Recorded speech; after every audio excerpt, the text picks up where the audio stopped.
శ్రీకృష్ణశరణం మమ. శ్రీవత్స లక్షణాంచిత.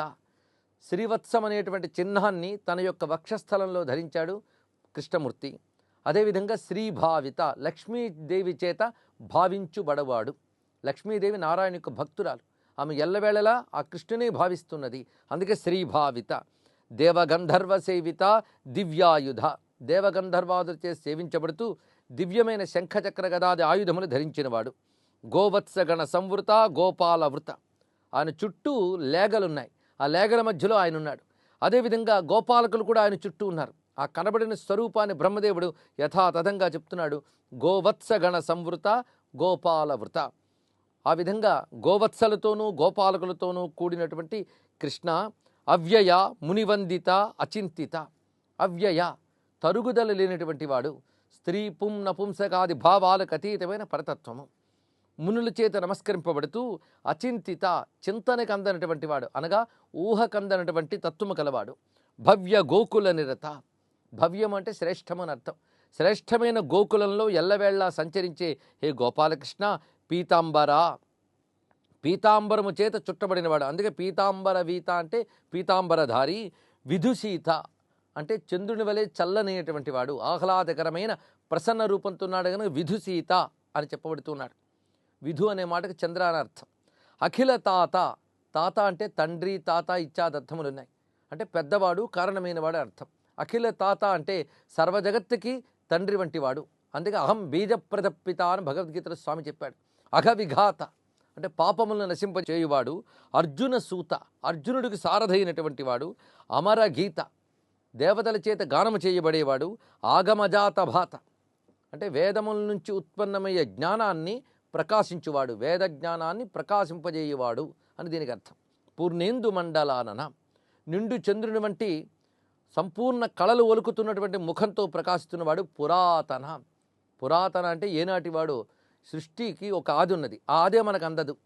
ఆ సృష్టికి కూడా మూలమైన వాడు ఇతను అనాది, అందుకే పురాతన అని చెప్పబడుతున్నాడు.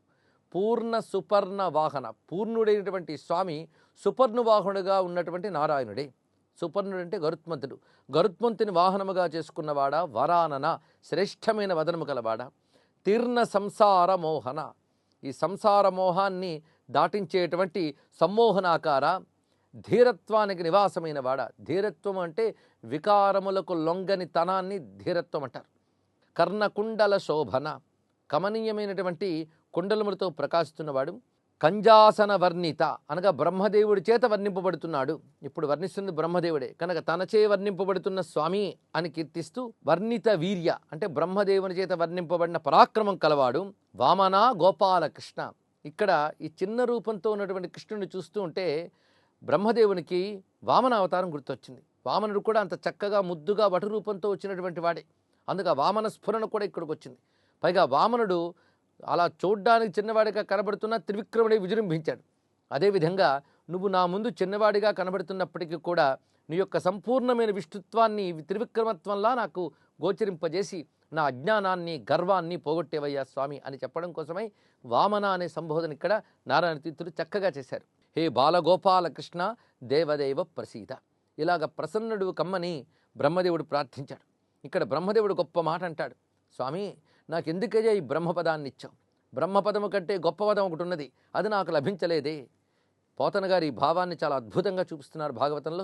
ఏలా బ్రహ్మపదంబు వేదములకున్ వీక్షింపగారాని నిన్నీ లోకంబున ఈ వనాంతరమునంది మందలో కృష్ణాయంచాలాపాది సమస్త భావములు నీయందే సమర్పించు ఈ వ్రేలందు ఒక్కని పదరేణువులపై వేష్టించినం చాలదే. నాకెందుకయ్యా ఈ బ్రహ్మపదము?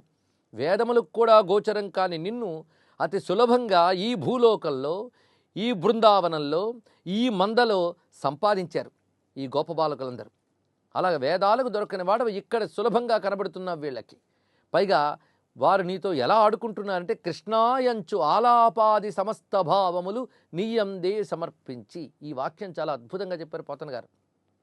కృష్ణ అంటూ నీతోనే మాట్లాడుతున్నారు, వారి భావాలన్నీ నీకే సమర్పించారు.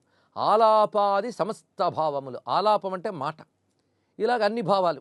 మాట అనేటువంటిది నోటితో చేసేటువంటి భావం అయితే, ఇక మనస్సుతో చేసే భావం ఆలోచన, శరీరంతో చేసే భావం క్రియ, కనుక ఆలోచన, ఆలాపన, క్రియ అనగా త్రికరణములు. ఈ త్రికరణ భావములు నీకే సమర్పించినటువంటి ఈ గోపబాలకుల యొక్క పాదధూళి కణాలలో ఒక ధూళి కణంగా ఉన్నా చాలయ్యా, ఎందుకు ఈ భ్రమపదం అన్నారు. చాలా చక్కని మాట. భగవంతుడి పాదధూళిగా ఉండడం కాదుట, భగవద్భక్తుల పాదధూళి కణాల్లో ఒక ధూళికణంగా ఉంటే చాలన్నారు. అంత గొప్పది భక్తి పదవి. బ్రహ్మదేవుడు కూడా భక్తుల యొక్క పాదధూళి కణంగా ఉండాలనుకున్నాడంటే భక్తి ఎంత గొప్పది చూడండి. వేదములకు కూడా లభ్యం కాని పరమాత్మని వారు సంపాదించుకుని వారితో పాటు ఆడుకుంటున్నారు, ఆయన భుజాల మీద చేతులు వేసుకు తిరుగుతున్నారు. అందుకే వ్రేలందొక్కని, వ్రేలందు అంటే వ్రేతలు అనగా ఇక్కడ గోపకులు అని అర్థం. అందుకే వ్రేలందు అంటే ఈ గోపకులందు ఒక్కని పాదరేణువులపై వేష్టించిన చాలదే. వ్రేపల్లెలు ఉండేవారు గనక ఇక్కడ వ్రేలందు అని చెప్పడం జరిగింది. సర్వం శ్రీకృష్ణ చరణారవిందార్పణమస్తు.